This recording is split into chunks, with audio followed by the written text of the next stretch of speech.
Hello, everybody, and hopefully this works. Hopefully this is going to work this time. I know last time it did not work, but it seems like we have fixed the problem. I don't know what the problem exactly was because I started the new stream. I turned off the setting, and instantly it still was in VR mode, but I stopped the stream, and then I restarted it again, and it seems like it's working. So like the stream down below, subscribe if you are just new or just getting here, and make sure that you guys hit the bell.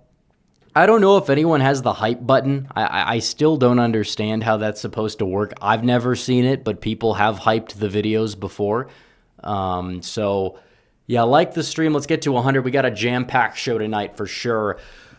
We have to talk about 2025. We have New Jersey, Virginia. We have a lot to get to. I'm sure the super chats will ask a lot of questions. Katie Porter, the leading Democrat nominee for the governorship in California, scandals being unearthed left and right. More violence, more political and not so political violence. She's just a violent person in general. I feel like a lot of people on the left are that way, but I don't even understand how this woman got reelected in a swing district so many times, especially as Republicans were winning much bluer districts around that same area in California. It's just beyond me. But regardless, she seems like her campaign is tanking. I kind of want to go against her a little bit more now, but that's the way it is. And Marjorie Taylor Greene is reaching fallen off award status, I think it's fair to say. She's now attacking the president, and she's just becoming one of these annoying anti-Israel derangement syndrome type of people as the days go by. And Donald Trump is reportedly not too happy with her, and it makes sense because she's now lying about his agenda, and the grift goes on. Trump gets a ceasefire deal in Gaza that has people in Israel happy, people in Gaza happy. It's the art of the deal. And these scumbag grifters who claim to be anti-war, they claim there's a genocide going on and they're anti-genocide. These are the people that are most upset, the most bitter, because their grift is coming to an end, hopefully, because it's a mental sickness. Charlie Kirk said it best, and it's right. He was right then, and he's right now. That doesn't mean there's not annoying people on the other side of it, but the main takeaway is that it does ruin people's ideologies. It does, because they become so consumed by something that's not even factually based in reality, and then they start parroting liberal talking points on nationalist issues like immigration. Well, they claim that they're the real nationalists who are gatekeeping what it means to be America first. Like, you're not. You're not. You don't know anything. You have an IQ of 90. MTG is a perfect candidate for them because she's arguably one of the dimmest congresswomen, and you could at least say in the past, oh, she's fighting for the working class. She's fighting for workers. Well, apparently not, given what she's saying. She's doing the opposite. She's doing the literal opposite. So we'll talk about that. We'll make some people angry. We'll lose some people. We'll gain some people. A day in the life of a political commentator who always tells the truth in 2025. That's the ideology that we have. There's nothing else to it. But we'll be covering it all. We'll get people in here. Let's get to 100 likes so we can turn the face cam on, get this thing underway, because you guys have waited for far too long. But regardless, shout out to the guy who sent $50 in the stream. That was the stream that was the VR stream that we just did. And he sent another 20. We'll get to that during super chats, but thank you, Kevin. I don't know if you caught it, but we did read your super chat on the stream that wasn't before it went out. But and I'll reiterate it again. I don't know if Jack is going to win by that much, but I think he has a shot at victory, which I think is important enough. So okay, without further ado, let's go. Let's begin. We'll cover it. And now we have to cover the Virginia state of affairs, because there was a poll that came out this past weekend. We did a video on it last night out of the state of Virginia, and the races are close. Trafalgar's a right-leaning pollster, but they have nailed Virginia pretty well, including in 2021. They got Youngkin's win. I don't know how they did down ballot, but I think they had the Republicans up down ballot as well. They have Spanberger winning. I think she's going to win by more than 3, but if she wins by 3, would I be super surprised? Maybe not, because, I think Sears is weak, but Spanberger is such a piece of garbage. And everybody can see it, that smirk on her face, the defense, the deflection, the sociopathy does not sit well with you. Now, I'll say this about Sears. She interrupted her opponent way too much. You don't want to interrupt somebody that's unlikable. That is the last thing you want to do to somebody that's unlikable. You want to let them rattle on their mouth. You'll hit back the lies the next time. She had moments where she was relatively gracious in a way, where she was attacking from an emotional standpoint, but a solidly emotional standpoint, saying, "What if these were your children? Abigail, would it take them pulling the trigger for you to disavow?" I mean, that's an important question. She couldn't answer it. She wouldn't want to. Abigail Spanberger thought she was above the fray, but really she looked like somebody who was just concealing something. But Sears, I think, was, you don't want to do that. You don't want to interrupt your opponent that much. We saw that in Trump's debate with Biden in 2020, the first one. Biden, he already back then, his brain was not all that great. When you interrupt that much, it just throws the debate and kind of derails it. Now, Biden did it too. This was more one-sided. I don't think Biden necessarily won that debate, but Trump should have won it, and he was not able to establish himself as the clear winner. But the second debate he did, he made Biden look like a fool, and then the final Trump-Biden debate, he really made, Biden just, we don't have to relitigate that one, but that was a mess. But Virginia, you're seeing what's happening when you're calling out for the death of children of the political opponents that you disagree with, and then you don't even really apologize. That was not an apology. Like, can anybody read that and tell me where he mentioned the person that he was apologizing to? Did he apologize to him directly, or his wife directly, his children directly? No. He just said, everybody does this stuff, and it's like, no, they don't. If they do, they should be in a mental asylum or prison, not leading a justice department, let alone doing anything productive in society. This is the proper form of cancel. They say you can't cancel people. Yes, you can. This is what you cancel them for. You don't cancel them for edgy jokes 10 years ago that are just vaguely political, or statements that are slightly controversial, or not saying the correct opinion. This is the murder of children you're talking about. And this was not even like a directly political thing. It's just horrific. There's no way around it. Democrats could easily just say, hey, man, drop out of the race. And he doesn't have to. But at least they look above the fray, because he's not going to win. But the Democrats can't do that because there's a segment of their base that believes every damn thing that Jay Jones said. And that's who they're caving to. That's who they're cucking to. That's who they're afraid of. And it just goes to show this is what we're up against. This is how these people behave.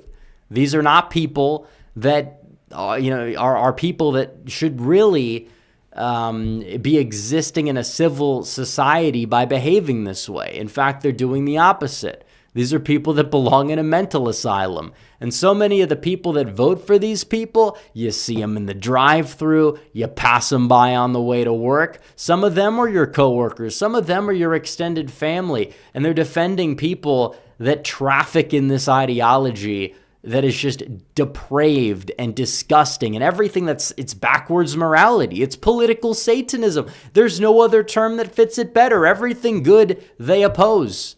Everything common sense, they oppose. They sweep it up for the worst people imaginable. And then they want your vote. And then they want to lecture you on how you're bad because, we're going to twist Donald Trump's words and make him sound like he said something that is a little bit too egregious or politically incorrect, even if it's 100% true. Like, that's what they're trying to do here.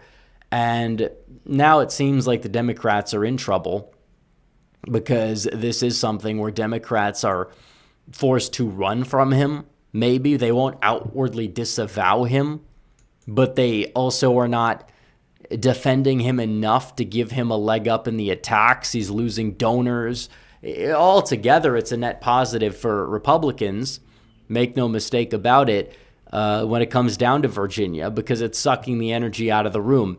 I don't believe there's reverse coattails, but it is something that's so egregious that it will get Republicans out to vote in an off year more so than not, especially in light of the Charlie Kirk situation. This is not North Carolina with Mark Robinson. You're not going to outshine the top of the ticket of a presidential election under any circumstances. You're just not. But you'll get down ballot ticket splitting.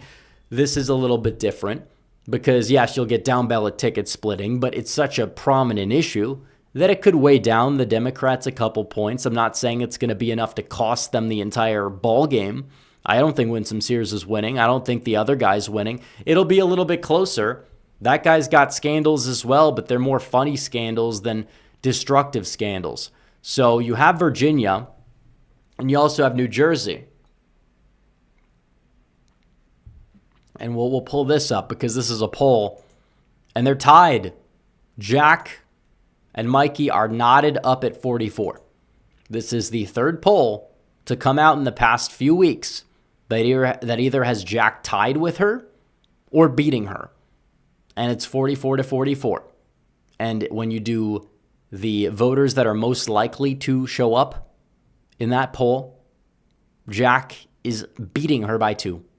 So the whole dynamic of who's high propensity is who's most energized. That's what definitely voting refers to. Usually it does, correlate there. But a lot of the people that are winnable independents in New Jersey, they're not voting for her. They know that she's a scumbag. They know she's a crook. They know she's corrupt. They know she's a liar. They know she's crazy. They know she's far left. They know Jack is sensible. They know Jack has common sense. They know Jack is going to make the lives of New Jerseyans better, not worse. If you look at New Jersey, you've had Democrat after Democrat with a big fat rhino stuffed in there somewhere named Chris Christie, who is also a corrupt piece of trash. And now you think New Jersey wants to go 3 for 3? I mean, I'm sure it's more than 3 in a row at this point. But Jack is somebody who is just common sense. He's the perfect candidate for New Jersey. He comes off like he's quick-witted. He's some sort of mob boss. He leans into that. Some Italians got offended when I said that. I don't know who these Italians are. Every Italian I know knows how to take a joke. And there was an event that Jack did where he compared himself to a character in some mob movie. So I don't want to hear it from, some of the people in the audience who are. I don't think we're going to have that many, but some people get offended at everything. I don't have any time for them, but 44 to 44 is huge. This is a race that's winnable. It is impressive that Republicans are close in New Jersey and even to an extent in Virginia. There's a chance Sears still outruns the Trump baseline. And this is when you have an economy that's not doing so well. And this is when Democrats are talking about this massive blue wave, and you can't outrun Kamala Harris in Virginia as like the deep state swamp puppet that is outspending your opponent who interrupted you nonstop in the debate 10 to 1. I mean, that is a moral victory, and possibly it's going to save Jason Miyares because you guys can't contain your bloodlust and you guys can't disavow your bloodlust. This is the problem with the Democrats. They don't get it. They don't understand or comprehend that when people actually vote, and people are voting in these elections more so than a special election, but when people actually vote in meaningful numbers, they don't do so well. They don't do so well. And the smugness to the arrogance, and then it gets hit like a train, gets hit like a truck. It's going to be something to watch in a few weeks if Jack does pull it off, or even if Winsome Sears overperforms. I don't think that she's going to win, but I mean, this is what happens. You die on the hill of everyone I don't like is a little fascist. You're going to lose.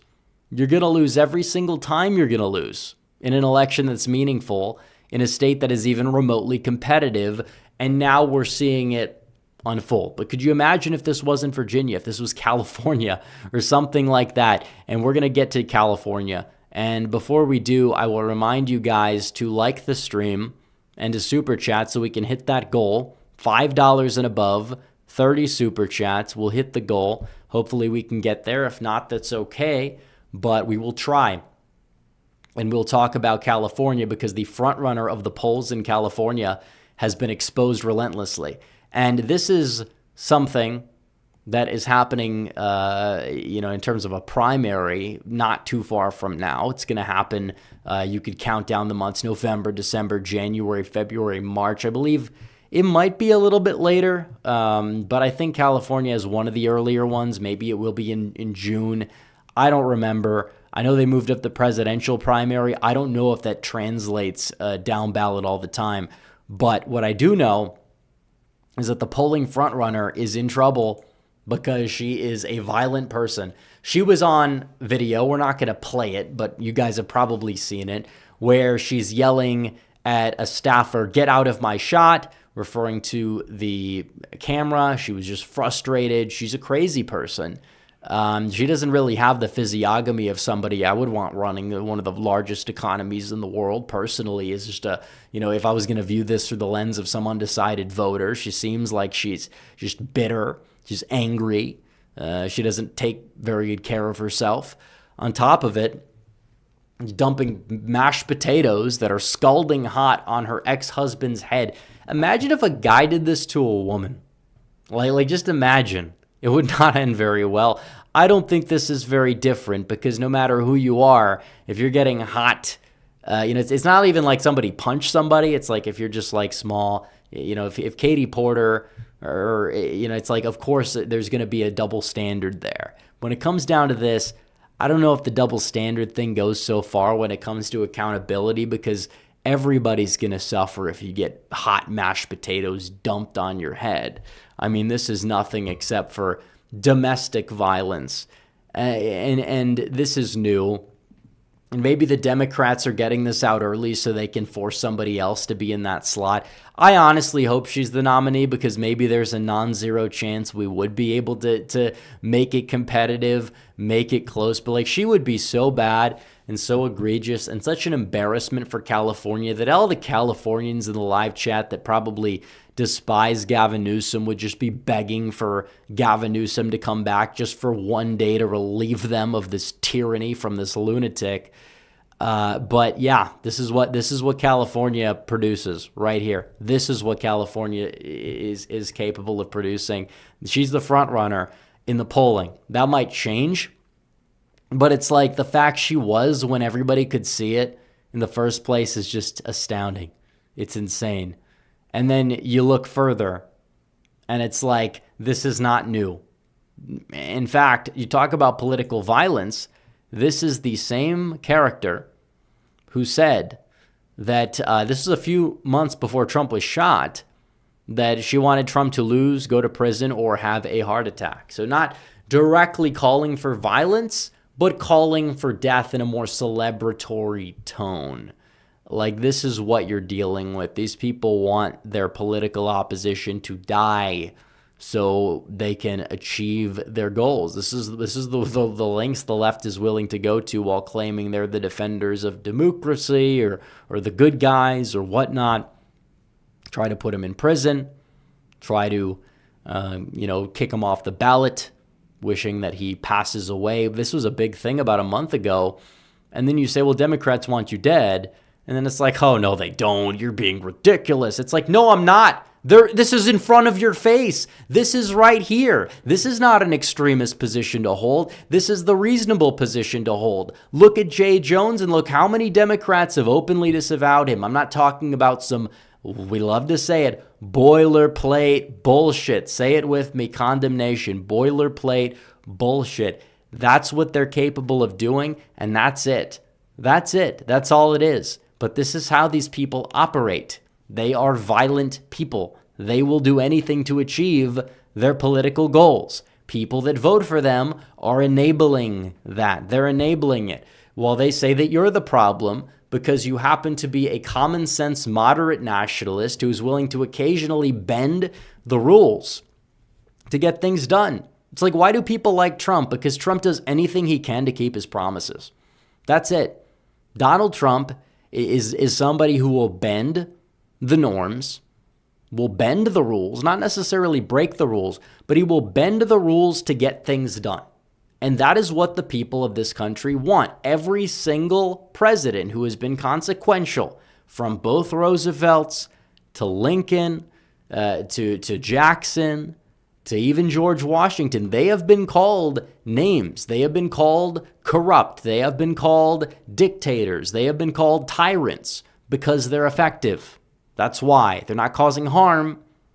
In many cases, they're using their powers for good, sometimes badly. Sometimes they're not using it for good. I don't agree with everything that every one of those presidents has ever done, but you cannot deny that they're consequential, and good large segments of the public will view them to be heroes of some kind. So again, that's the difference. We bend the rules, we get things done, we deliver for the American people, and I think we should give them 10% of their own medicine because they deserve it. They do.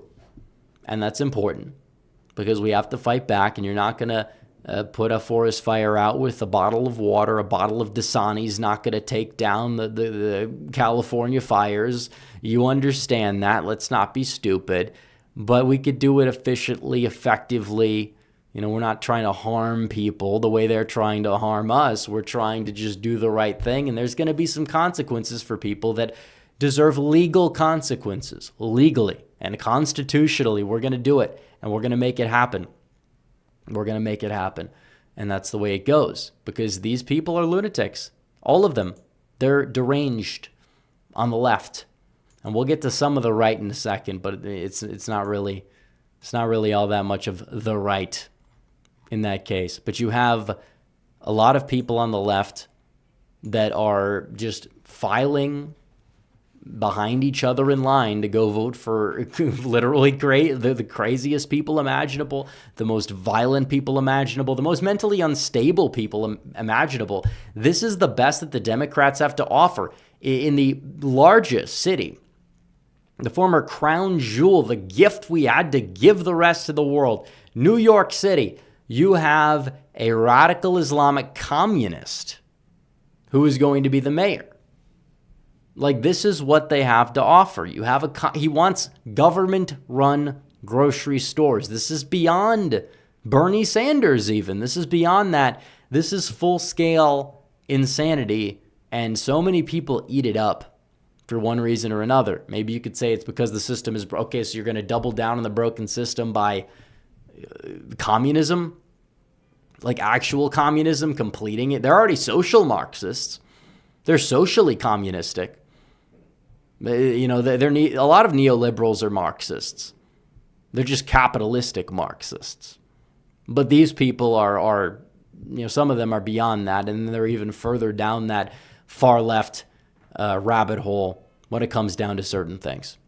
So that's what we're up against it with New York, and then you have Virginia, and then you have New Jersey, who is crying because people got fired from their jobs for celebrating Charlie Kirk's assassination, which is still hard to believe. But you have those three states where you have major elections in all of them, and then you have insane people representing the Democrats in every single one of those states, every single one of those elections. It's what the Democrats have become. The candidate quality thing didn't really last very long, did it? What happened? Oh, you got exposed. That's right. You got exposed. And I will tell people this, that I don't know what 2026 has to hold. I don't know what 2028 has to hold. I think Republicans are in a good position, relatively good position for both. I'd rather be the Republicans than I would be the Democrats right now, given the maps, given certain trajectories. But one thing I will say is that this year I don't think there's going to be a massive Democrat overperformance. I'll say that much. New Jersey's going down the wire. Virginia, the governorship should not be as close as it is, even if it's a 7-point Democrat win, given all the funding gaps and everything like that. It should not be that close. And, New York will New York, but That's like a long-term investment for Republicans if that happens, because so many people are either going to leave the state or they're going to wake up, and a mix of both can happen. And you're going to get a more purple New Jersey and a redder Pennsylvania and a redder North Carolina, because that's where the people are going to move. That's where the Republican-leaning people are going to move, or the people fleeing Zoran's lunacy are going to move. So you're going to end up with a much redder nation where it counts. So even that's a win for Republicans, even though it's a horrible loss for New York City. My condolences. But you know, some people got to make sacrifices, I guess. Oh well. What can I say about that? What I will say is that we'll be moving on in a second here. I will tell people, send in super chats, feel free. We are 5 out of 30 to our goal. I actually think we're gonna hit it, because we have a long way to go here. So make sure you guys send in super chats. We'll get to them in about 10, 15 minutes after we get to this MTG stuff, because Marjorie Taylor Greene is turning into Thomas Massie. Now, Thomas Massie is somebody who doesn't understand politics. We've covered this at length. And I will cover this to begin with, because he is just, you know, he has this Twitter series called Sassy with Massie. You're definitely a straight man for doing that, by the way. Like who does this? Like, seriously. And there's this whole thing going on where everyone you disagree with, according to this is like a strange coalition between some leftists, Islamists, and some of the people that claim that they're like on the far right necessarily. But are they really? Because all they do, like Thomas Massie, it's like libertarian brain rot. All he does is vote against Trump's agenda. And it's on the most inconsequential things. This is the same guy who claims to be anti-establishment, who wanted Tom Emmer to be speaker, who's voted for several Biden spending bills, and we're supposed to pretend like he's the best congressman ever. He's not. In fact, he's one of the worst, because he's in a deep red, populistic area. And who does he represent? All he does now is whine about Trump and whine about Israel, the two most prominent political ideologies in the entire world. The NPC political ideologies in the world: anti-Trump, anti-Israel. Thomas Massie, anti-Trump, anti-Israel. I'm not saying you can't criticize Trump, and I'm not saying you can't criticize Israel, but you have to be fair, and Massie's not fair. You have to be honest, and Massie's not honest. He's not at all.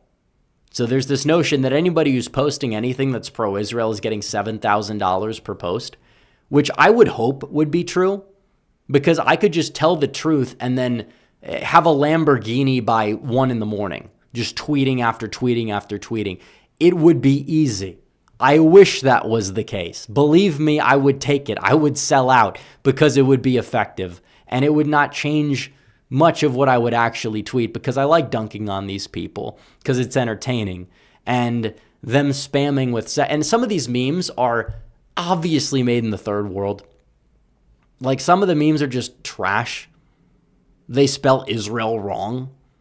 They say Israel. It's not how you spell Israel. Like, they don't understand it, because these are people in Pakistan. These are people in Oman, Yemen, if they even have internet there. They're, parts of India probably. It's a bot farm. They're trying to dictate the discourse. And just like it is true that there probably are some influencers that get paid by Israel to post, content for them, there is the flip side of that. And a lot of the stuff we see on the flip side is not this organic standing up to the Israel establishment. No, there's other entities out there in the world, whether you want to say it's Qatar, whether you want to say it's some other nation, that pay people to post this nonsense, like Thomas Massie, like some of the things that certain people say. I don't think every anti-Israel person is paid off by a foreign nation, but a good chunk of them probably are. And the notion that you call out big money when it goes one way, but not when it goes the other way, is kind of a problem. Has Thomas Massie ever mentioned Qatar? I don't believe so. I don't believe he's ever brought it up. So instead, he wants to do this stuff. And I don't even know if 7,000 is a legal donation, because I remember when I was donating to Trump, I couldn't donate anymore because I hit the max threshold. Maybe this is different because it goes primary and general, because I think there's one for the primary and then there's one for the general. So maybe that's what this refers to. But I don't even know if that's legal.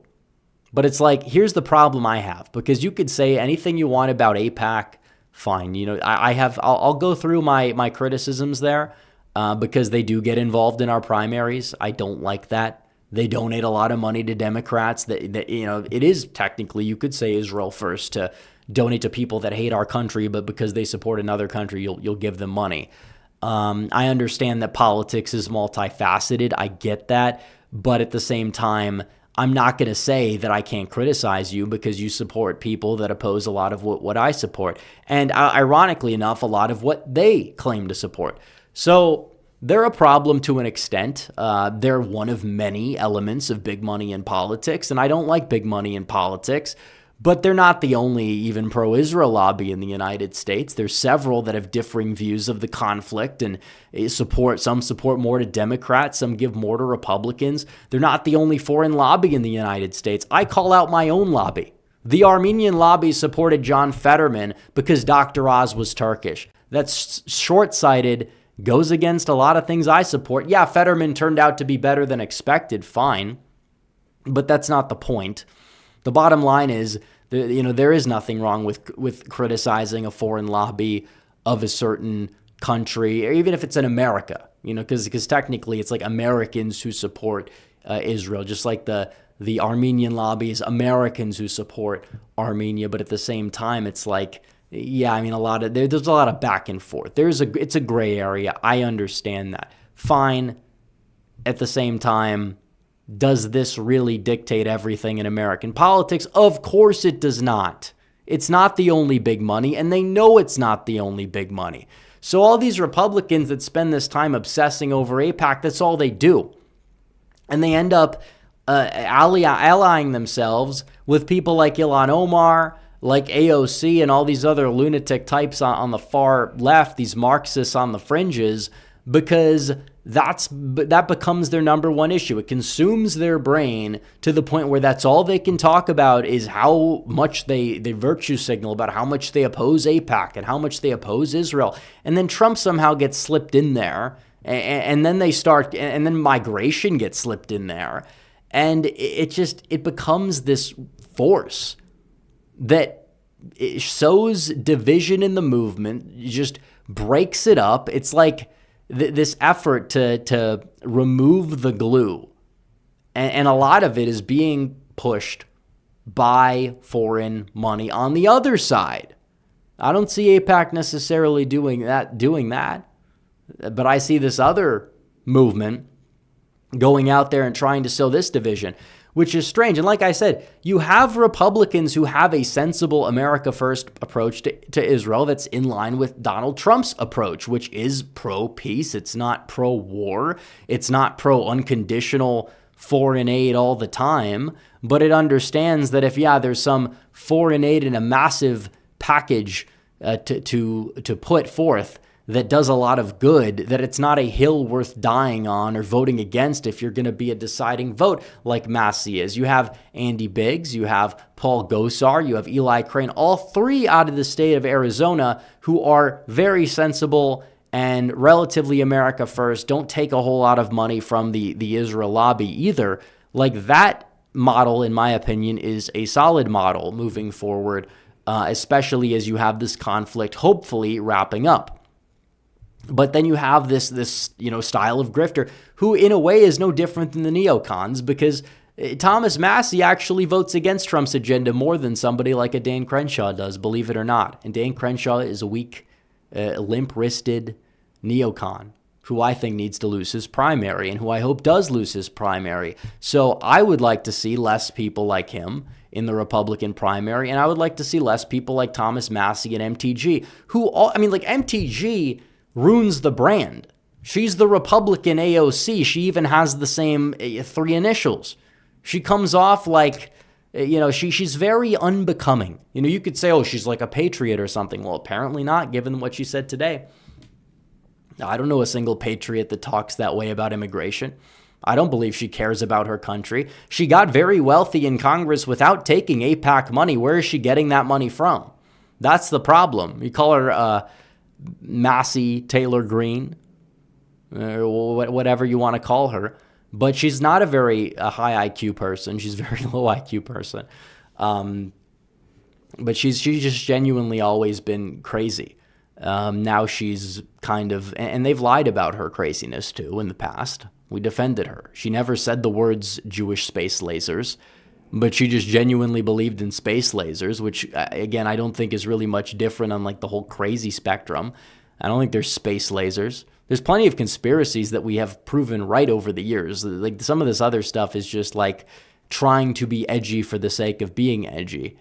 And now she realizes there's a grift, a wide open lane for another Massey, another America last congressman. Oh, but they also put Israel last, therefore, no, that's not how this works. And ironically enough, I haven't seen very many people who are, or any people who are obsessed with hating Israel that are also obsessed with putting America first. That doesn't mean that our interests always align with Israel's. I will make people on both sides of this argument somewhat agitated by telling the truth, because I don't try to put myself in a box here. I don't think our interests always align with Israel's. They've done things like spy on Trump's White House in the first term, not to the extent that a lot of other nations may have, but they had a drone by the White House or something like that, which again, they're looking out for their best interest. I hope we do the same back to them. That's what I say. I'm upset at our leadership for not, standing up for our interests more. That's the thing. They might sell something allegedly to China. Maybe, maybe not. Regardless, sometimes the interests, they're looking out for their best interests. I hope we do the same then, if that's the case. The alliances, true alliances may not really exist. I'd like to get along. I think we get along with them better than most other countries, and I think that's probably a good thing, I would imagine. Maybe not a good thing when it comes down to who the best allies we should have are, because the allies, the so-called allies we have in Europe, are always stabbing us in the back. But they're a far larger problem. We pay way more into NATO than we pay into Israel. But these people never talk about that. They never call that out, because they have this strange fixation. And it is a problem, and it does rot the brain, and it distracts from everything else. And they believe these half-baked conspiracy theories, and they think it's going to get the movement somewhere. It's like, even let's just play for the sake of cognitive dissonance, even if what they're saying is true. Where's that going to get this movement exactly? Are we going to close the border when you're talking about having a smarter plan for labor than just rounding up every single person and deporting them? Like, she's kind of becoming anti-deportation. She's counter-signaling President Trump. Like, this is what she's doing, and you expect me to just go along with that? Because, if she was useful, then maybe it's like, okay, well, you can have some foreign policy disagreements. But she's so far in deep into it where it's rotting her brain on everything else. And this is the thing with these people, these grifters, the anti-Israel grifters. It's going to have to come to an end, because the conflict in Gaza is waning down. Maybe it starts up. I hope it doesn't start up again. But Donald Trump did something great, and now that thing is in the rearview mirror. And then you have, where's this cycle of grifters going to go from here? Are they just going to go down the it's da Jews rabbit hole, or are they going to just completely just oppose Trump, or a mix of the two? I think it's probably going to be a mix of the two. Either way, it's brain rot. They lie. They don't stand up for any issues that are worth standing up for, at least not anymore. Some people have, maybe in the past, like MTG, stood up and even though she was kind of like low IQ, she was at least like, she's got a big heart. Well, she doesn't have that anymore, because she's clearly doing the bidding for other people. And the people are not the American people. I'll say that at a very minimum. But then you look at this, and even Donald Trump acknowledges it, because then you'll have people that say, why are you saying this? Trump likes her. Like, no, he doesn't really like her all that much.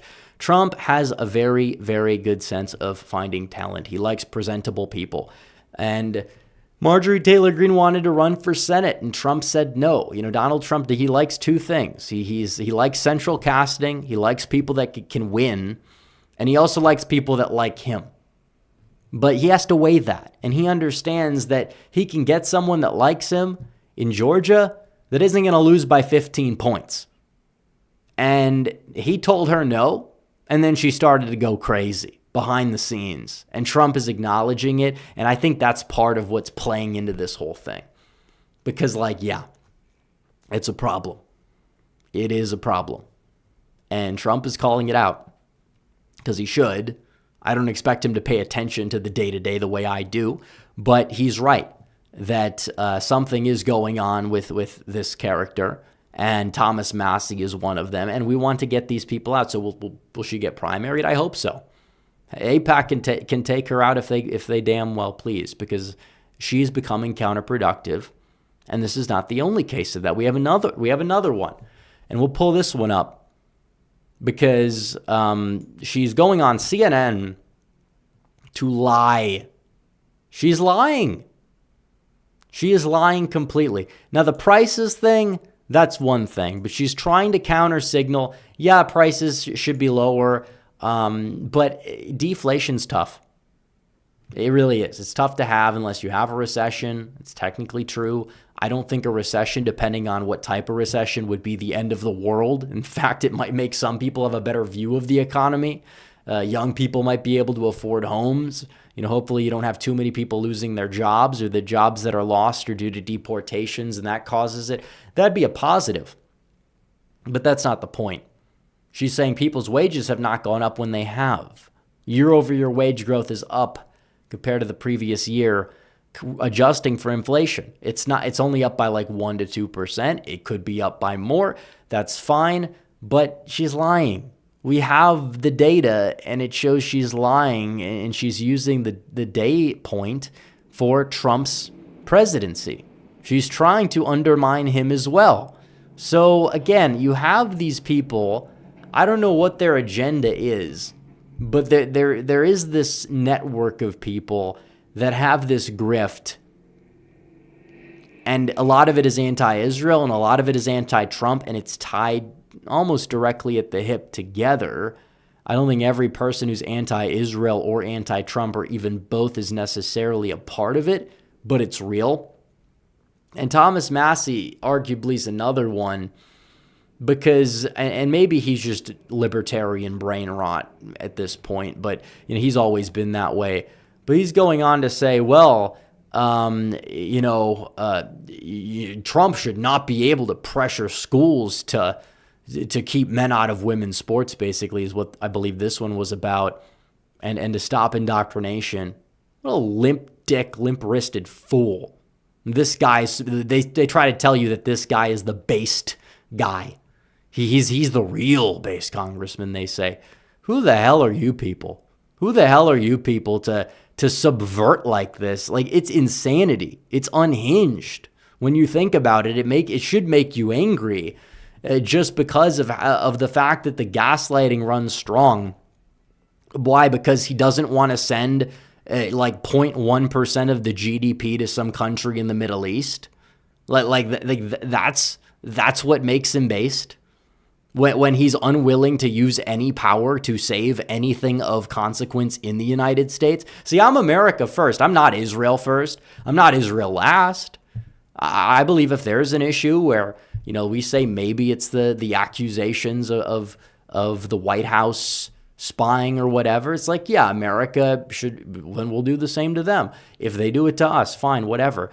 But at the same time, I can acknowledge that not every person who says something sensible or common sense that isn't completely low IQ is not some $7,000. As much as I would love the money, I'm not a shill.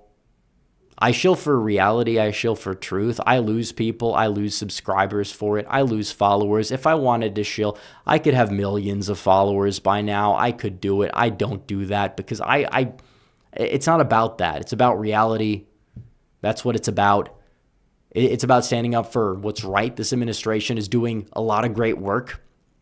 And then you have people that are subverting it over what? Even if we say they're genuine in their beliefs and they're not being paid off, then that's really low. That is really low. If this is genuine, that's even worse. It really is. Like, and then you have these people, Dave Smith, who, again, more libertarian. He's like Thomas Massey if Thomas Massey was a commentator. You know, he does the same thing with Trump. Flip-flops. He's a card-carrying member of the Libertarian Party. They'll probably try to run him in 2028 with Thomas Massey as VP or something like that, or vice versa.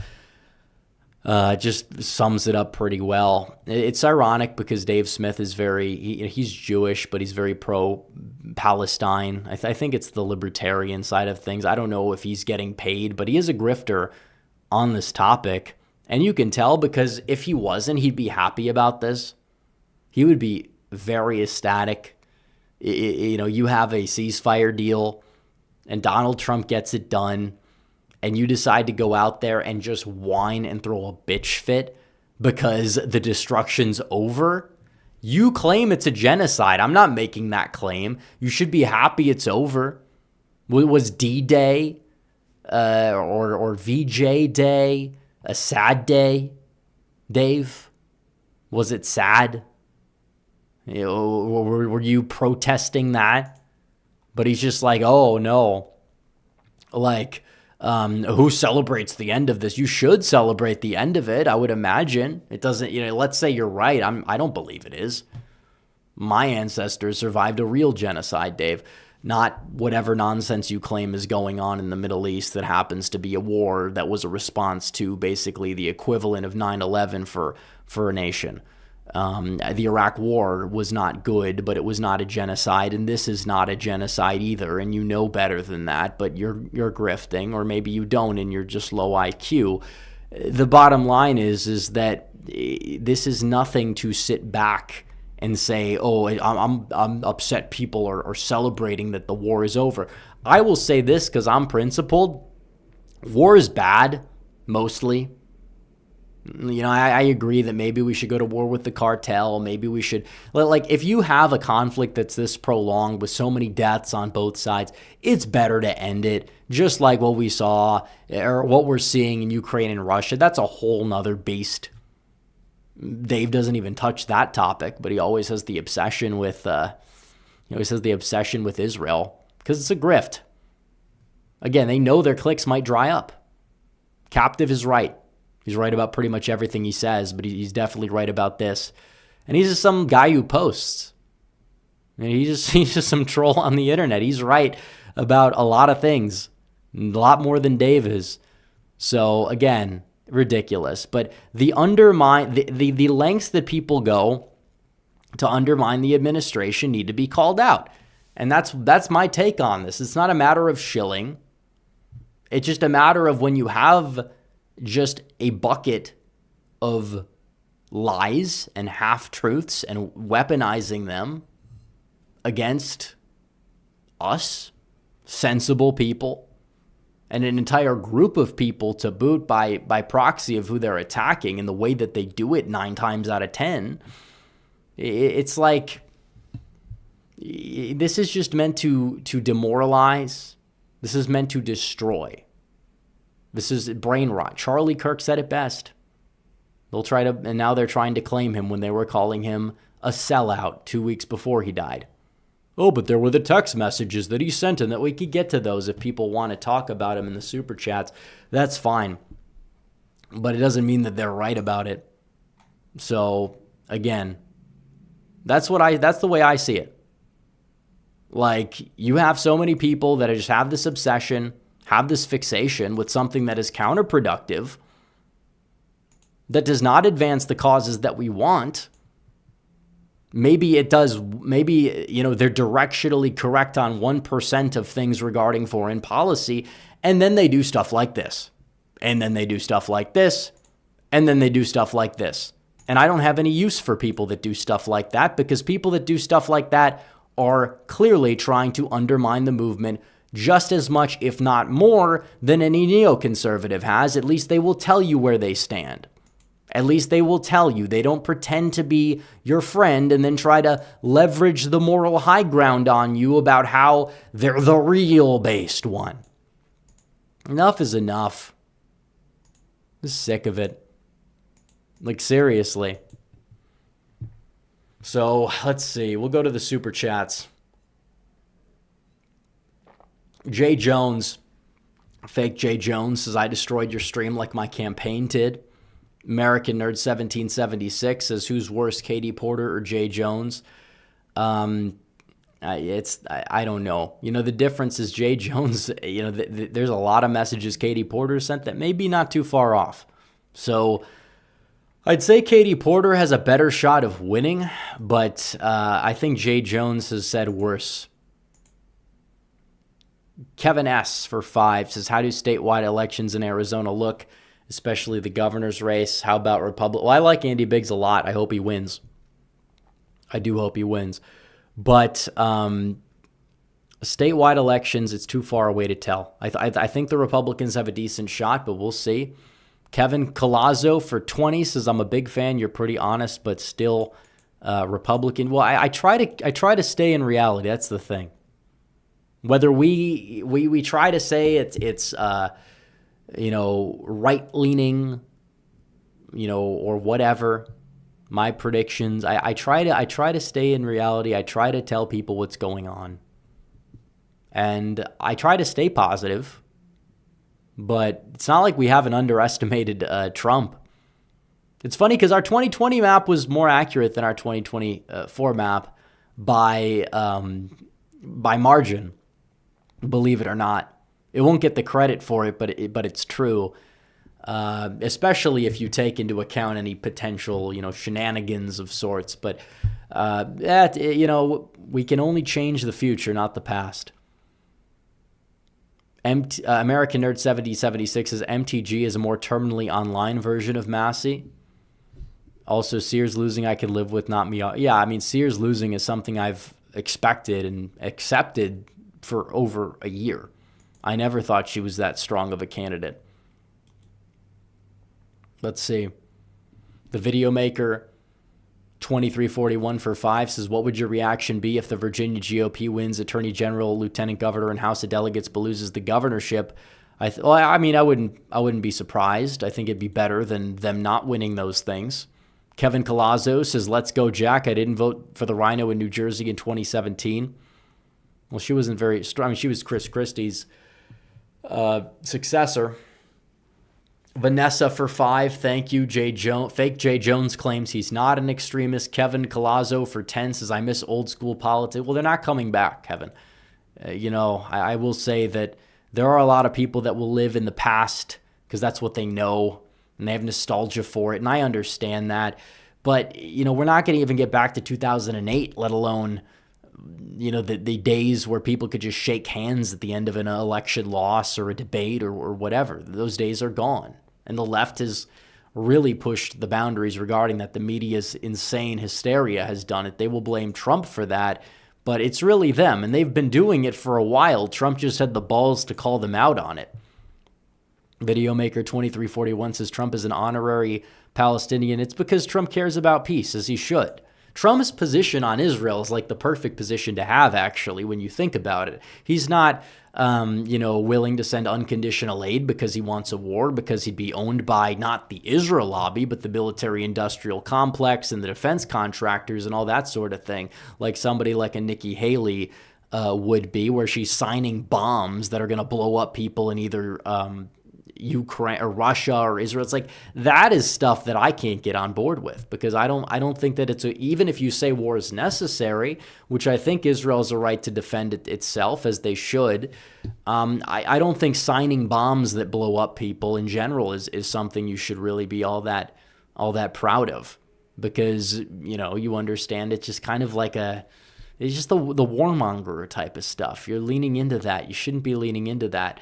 So, Trump's position is good because he wants peace. He wants stability. He is a pro-Israel guy, but he's not like, he doesn't want to fight and prolong all these wars. He wants to settle them, and that would be better off for everybody in the region. It would be better for Israel. It would be better for, it'd be better for most Israelis, most Palestinians, most whatever nation in the region. Like, Trump tends to get it right. Even if people say some things Trump says is crazy, you give it enough time. 9 times out of 10, the craziest things Trump says become verifiably correct. That's why I give Trump the benefit of the doubt, because you're betting on somebody that's going to be proven right so much. You might as well be a Trump cultist because the track record is far better than your little principles.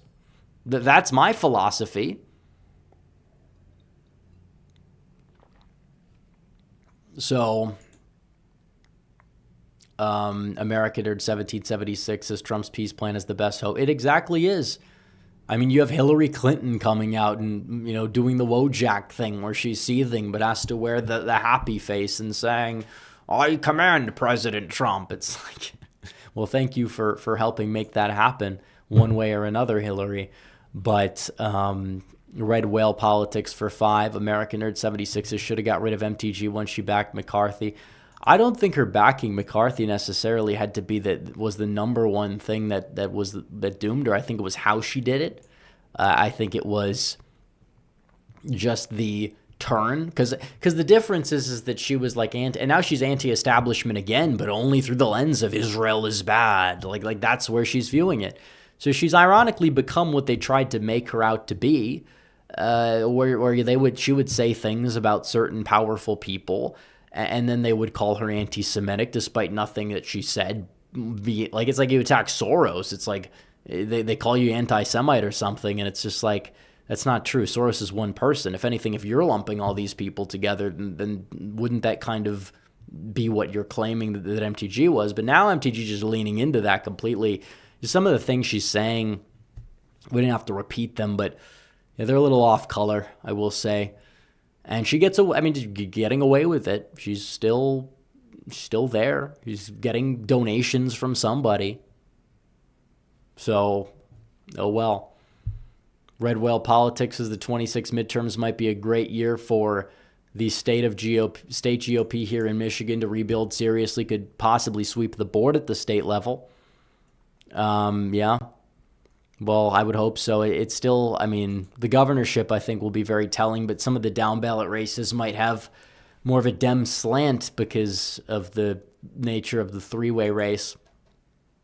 American Nerd 1776 says, imagine being such a crazy and annoying person that both Trump and Brian Kemp want you gone. That's how bad MTG is. I hope we could find a good Well, the thing is these people act unappealing. Jasmine Crockett is like a hood rat. And it's true. And MTG is trailer trash because that's how she acts, and it's true. Whether people want to say that that's offensive or what, I don't care, because you're in Congress. Act like a respectable adult. Act like, you can be funny and you could be somewhat edgy at times, like how Trump does it. But Trump is Trump. He's just like a billionaire from New York. He's got an attitude. He knows he could say what he wants from time to time. You're not that. You are somebody who is just trying to go out there and like just berate people and yell at people. You don't have that X factor, but they pretend that. It's just ridiculous. I don't know what to say about it, but she's just unbecoming. She's an unbecoming human being, and so is Jasmine Crockett, and so is Cori Bush, and there's people on the left like that. Katie Porter's a part of that. It's just a mess. It's just a mess, total mess. Red Whale Politics for 5 says Rand Paul can get primaried. He could take his principled ass out of Congress. Missile strikes against cartel drug boats is bad. Yeah, I'll trade him for Fetterman. If Fetterman can tighten up his voting record and stop shilling for parts of the transgender agenda, then I would be on board with him switching parties. And the Democrats can have Rand Paul, because Rand Paul's the Democrats' favorite Republican. Why? But how can you be the Democrats' favorite Republican and be the most based? It's like, I'd say that somebody like a Josh Hawley or Ron Johnson, they tend to be like people that push the envelope and have principles, but they always fall in line when it counts. Like, Rand Paul does not. Rand Paul is less reliable than Susan Collins or Lisa Murkowski. Oh, but he had votes that didn't matter. Okay, well, he's a grandstander. That's a problem. It's okay to push the envelope, and we need people that do.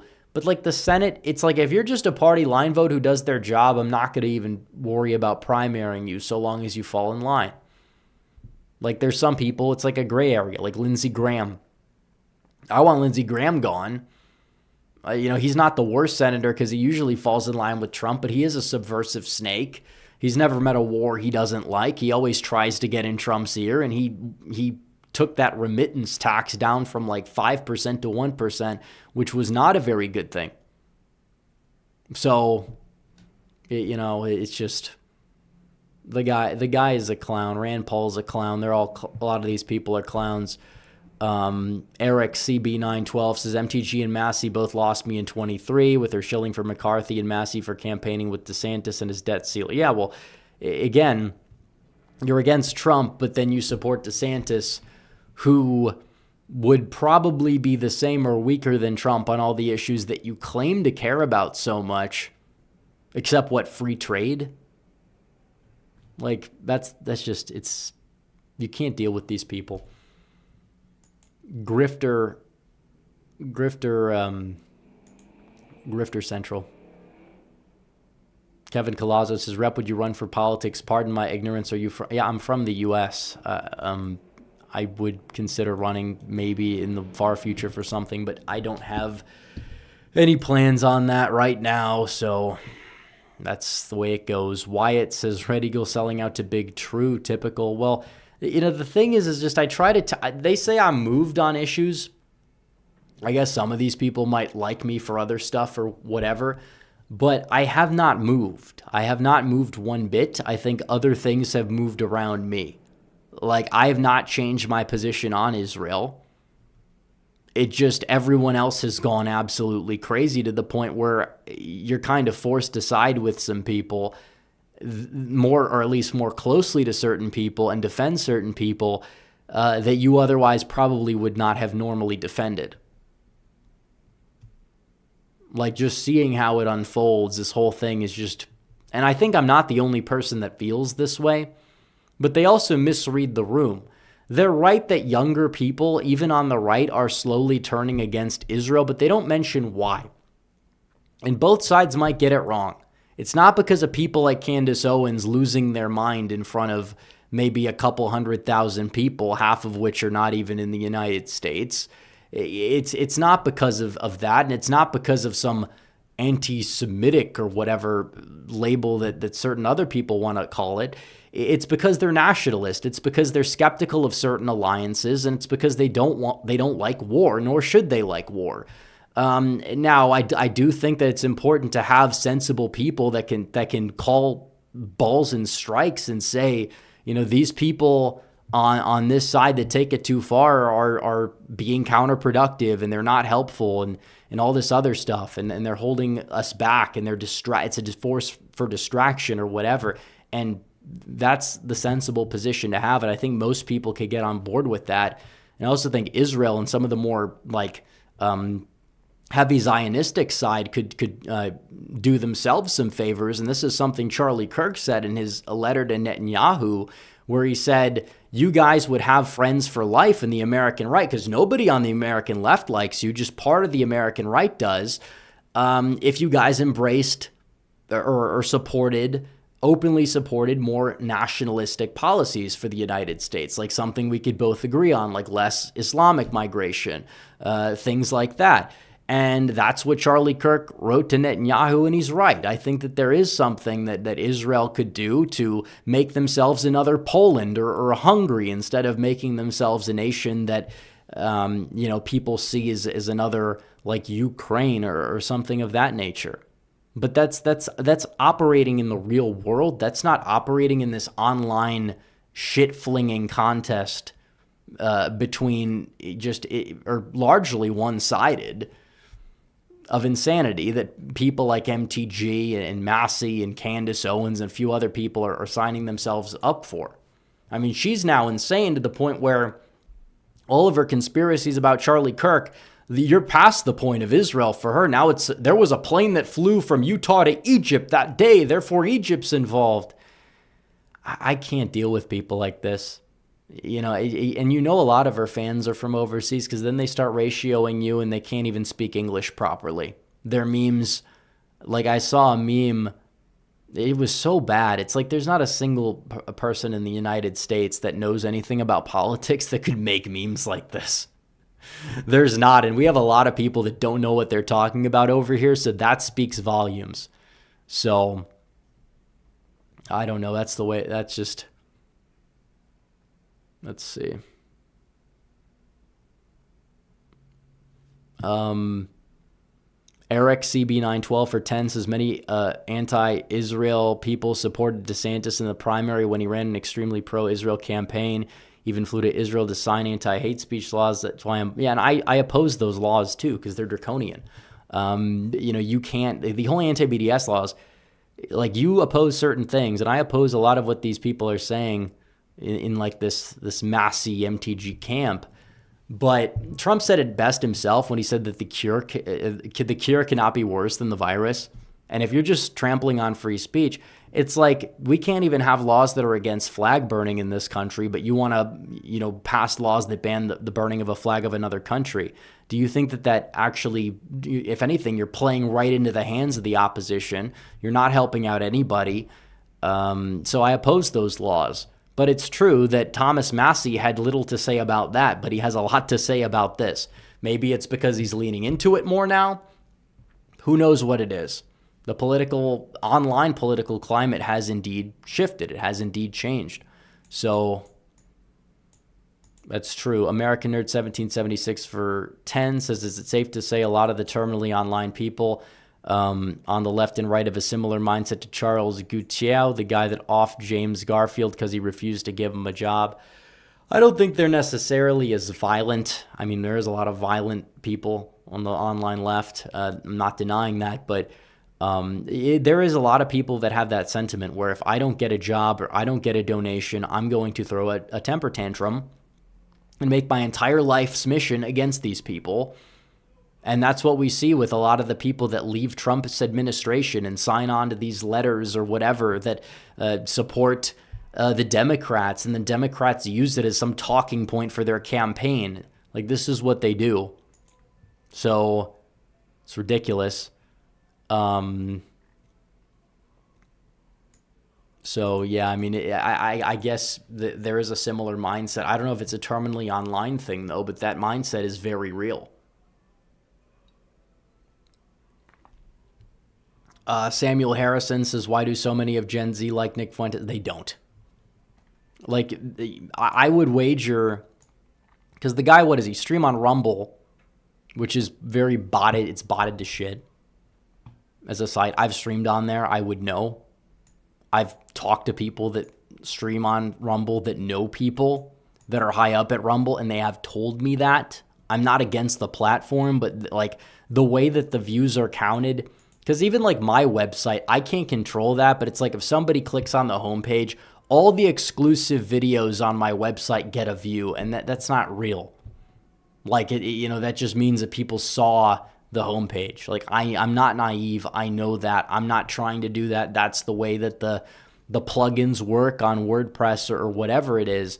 So he has an audience that is exaggerated, but at the end of the day, he's just astroturfed. And the fact he's allowed to exist now, because they basically unpersoned him or tried to, but now he gets a puff piece in the New York Times. DEI is so out of control that in the reboot, they recast Richard Spencer as a brown gay guy. What does that say about the state of DEI?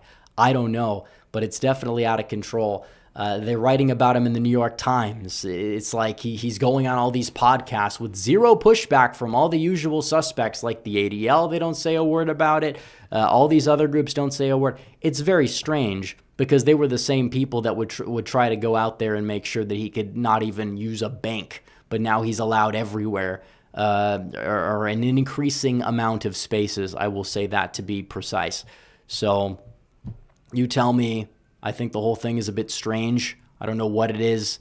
He doesn't believe a word he says about a lot of stuff, in my opinion. I don't even know what he exactly believes. I think he's motivated by personal grievances, and that's just the entire basis of his ideology. I think that's the way he's always been. And I think that's the way he always will be. Now, he has, I guess, clips that go viral on Instagram because they're, I don't know, memes. And sometimes the memes are memes. And people look at memes. They say, oh, that's the guy from the meme. Doesn't mean that they watch him or care about his politics. It's just like, oh, it made a funny meme. So it is what it is. But I do think that the guy, he turns on Trump strategically. He's sent there for some reason. They make sure he can get into the building where Trump lives, sneak into his house, and then they'll have a whole media firestorm about it, basically setting up the president for failure right after the midterms, where he's kind of like in the low point of the intermission, or the intermission between the two presidencies, where the media is able to just attack him, and then they use that to pile on and support his enemies. It's like Trump doesn't know who this guy is, but they're putting in this guy's like sneaking into Trump's house. Like, what do you expect? So no, it's just not true. People can cope about it as much as they want. It's astroturfed. A lot of the people that follow and promote his stuff online, it's like he gets like 3,000 likes in a second. Elon Musk doesn't even get that. You can't convince me that he's that organically popular. You have bot farms in Pakistan and other places that prop the guy up. That's the way it is. He's always had a cult following, which I think, like I said, if he's rhetorically talented. He has a cult following, but there's a mountain of dirt on this guy, and if he gets actually too popular, it's going to come out. It's going to ruin his entire, or ruin any normal people that would ever support him. So whatever, let him yap. Let these people keep talking. They're in the sweet spot right now, but we'll see how long they stay there, because it won't last. Just being competent and getting on podcasts from people that don't know the lore is not gonna get you too far. So, American Nerd 1776 for 10 says, on Virginia, I have a feeling that it will be a close loss for Sears and a close win for Miyares. So that'd be the opposite of 2021. If that happens, Youngkin should run for Senate in 26, and Youngkin, I don't think, because you have to understand, Mark Warner is not going to easily go down in this midterm.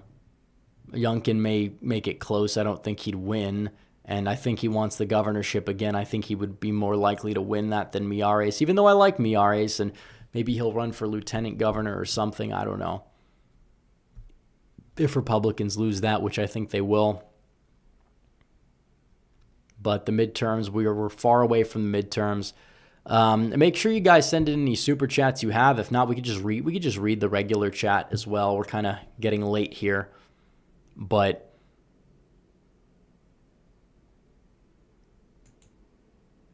is there any? We talked about the midterms, but yeah, I mean, you have a lot of bad faith actors, I feel like, and it's just like, enough is enough, I feel, when I see people like MTG now leaning into some of this stuff, and it's just not like, oh, she opposes foreign money. Like, I oppose that. Okay. Talk more. And then you talk about how now we need to basically hint at a lack of deportations, or at least downplay it while you're trying to go out. If it was just that comment, maybe you could say out of context, but it's a common pattern that I've noticed.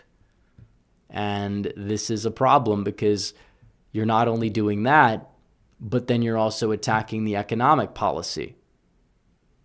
And you're lying about wage growth on CNN of all places, the enemy of that's the enemy place of Trump.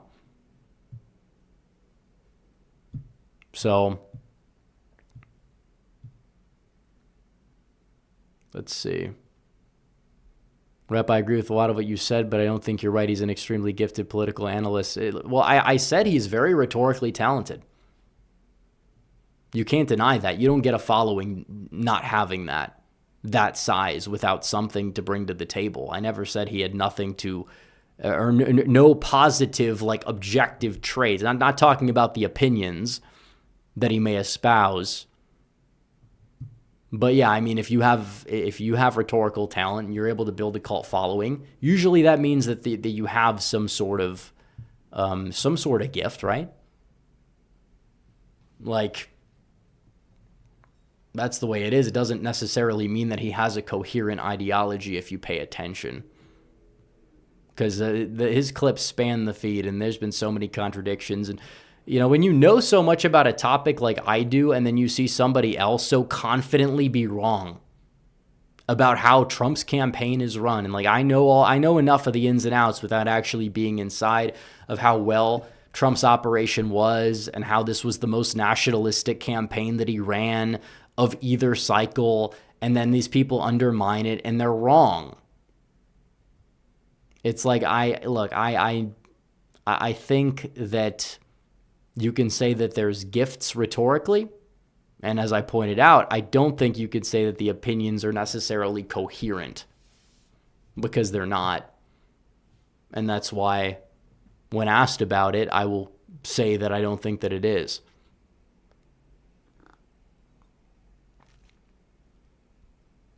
MTG does insider trading? Maybe.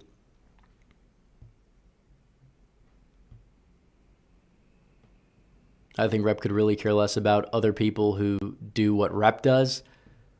I don't know what you mean by that.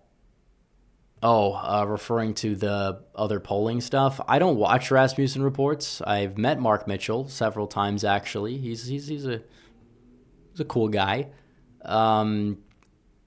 I probably have disagreements with some of his takes here and there, but I don't have an issue with him. He watches the channel from time to time. I don't really watch him very often.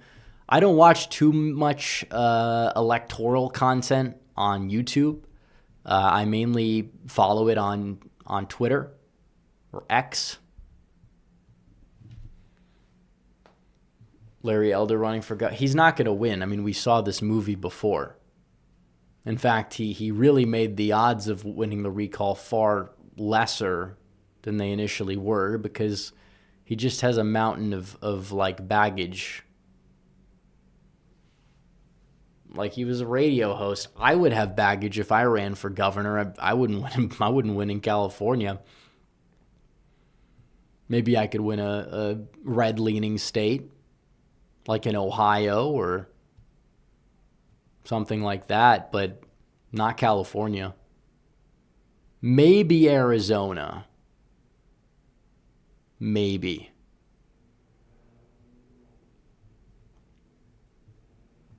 Which says a lot, because there are a lot of neocons there. But I would turn out voters that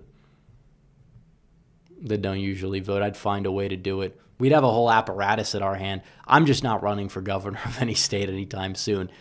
But I don't try to act as controversial, but it's like sometimes you tweet things that are a little bit button. You like to push people's buttons sometimes, and I think that that's okay. I think there's a place for me. I think there's a place for politicians.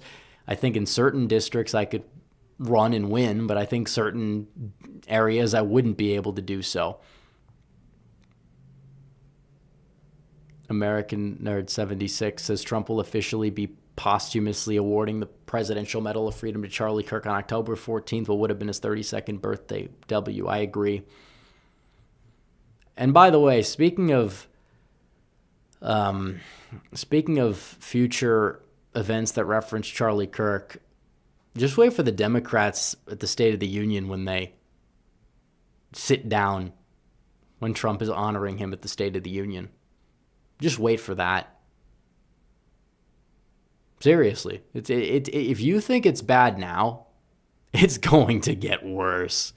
You should expect it. And I don't say that to take pride in that or to make a prediction that's going to come true, which it is. But the way these people operate, they have not reached what you think their bottom is. They must be crushed peacefully. But with the power that we have, we won an election, we have a mandate. They say you can't vote your way out of this. We did. We have the power. Let's use it. That's it. That's what I say.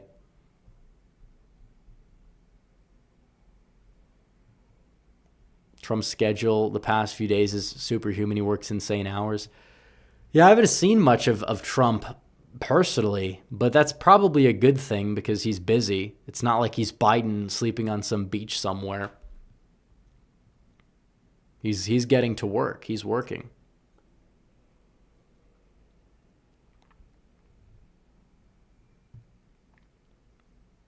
But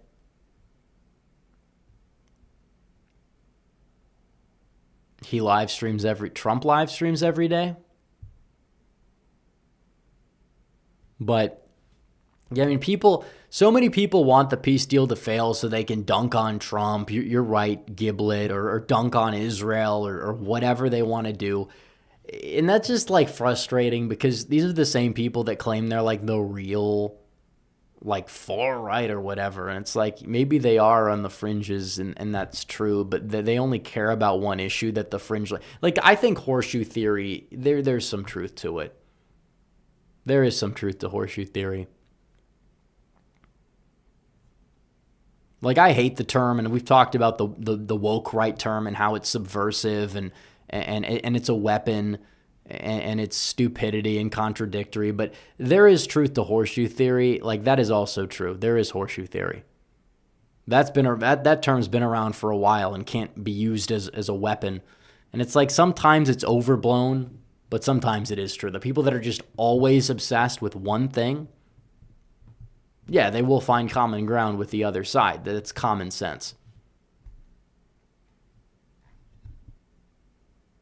Tom Addo for 5 says, just bet on the GOP to take the House. SCOTUS is likely to gut Section 2 in time. I hope so.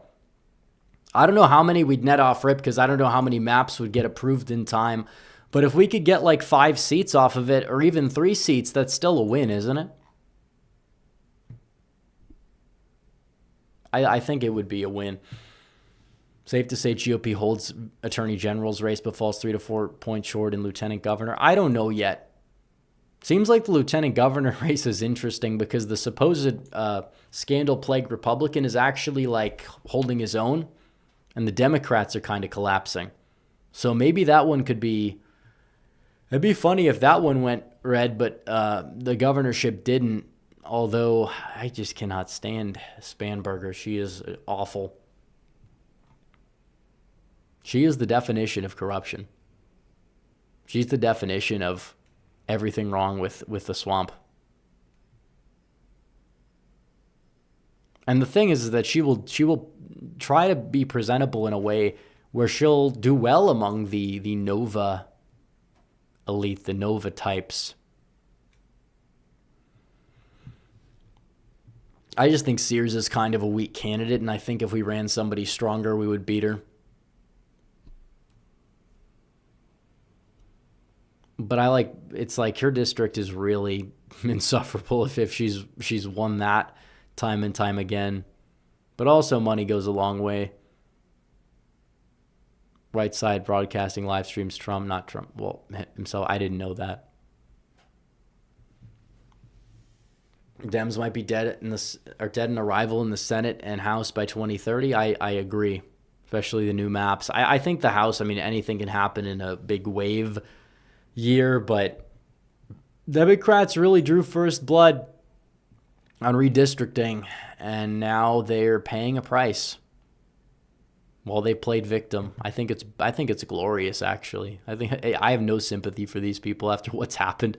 I didn't have any sympathy before, but now I have negative sympathy.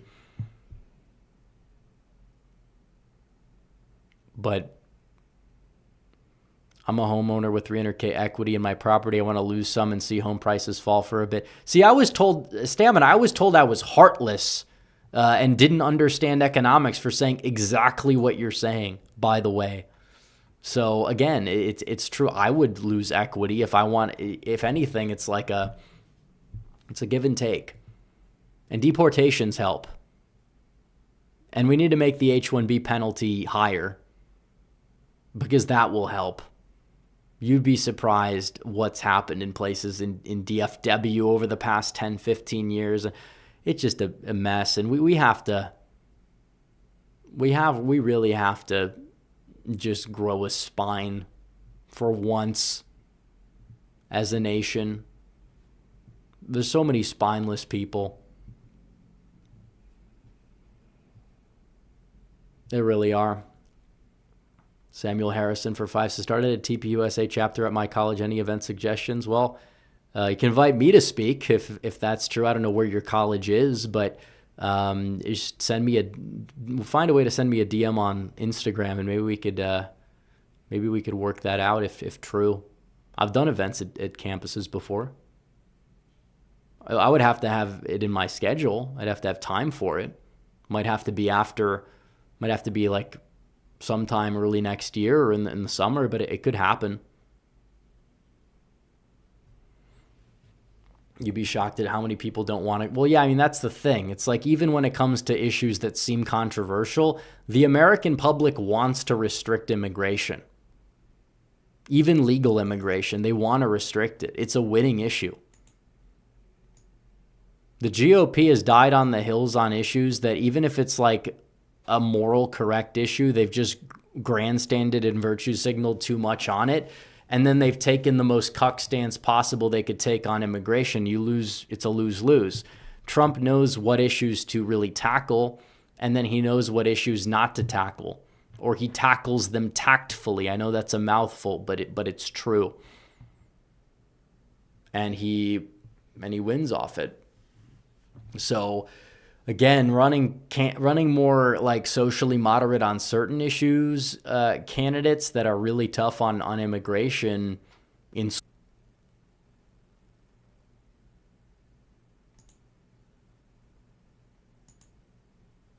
Okay, I don't know what's going on, but we're going to wrap up the stream anyways. I don't know if you guys can see this. I don't know who's left, but we had like a massive internet outage. I'm using my phone's hotspot because of it, but we were going to end it anyways. So before we go, like the stream down below, subscribe, hit the bell, do all that good stuff. Hopefully we get it fixed. I'll see you guys in the next one. Red Eagle out.